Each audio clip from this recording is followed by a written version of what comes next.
আল্লাহ তাআলা সূরাতুল লুকমানের মধ্যে ইরশাদ করেছেন,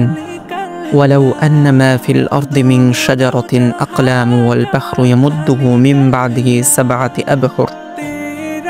আল্লাহ তাআলা যত গাছপালা সৃষ্টি করেছেন, সমস্ত গাছগুলোকে যদি কলম বানিয়ে দেওয়া হয়, আর পৃথিবীতে যত সমুদ্র রয়েছে এর সাথে যদি আরও 7টি সমুদ্রকেও একত্রিত করা হয়, আর কিয়ামত পর্যন্ত মানুষ যদি আল্লাহ তাআলার গুণগান করতে থাকে, আল্লাহ তাআলার শুকরিয়া আদায় করার বিষয়টি লিখতে থাকে, তবুও এক সময় সমস্ত কালি এবং কলম সব কিছু শেষ হয়ে যাবে, তবুও আল্লাহ তাআলার প্রশংসা শেষ হবে না। এমনকি আল্লাহ তাআলা নিজে ইরশাদ করেছেন, ওয়া ইন তাউদ্দু নি'মাতাল্লাহ লা তুহসুহা,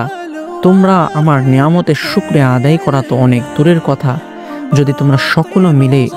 আমার নিয়ামতগুলোকে যদি গণনা করতে চাও, তবুও তোমাদের জন্য কখনো সম্ভব হবে না। তোমরা কখনো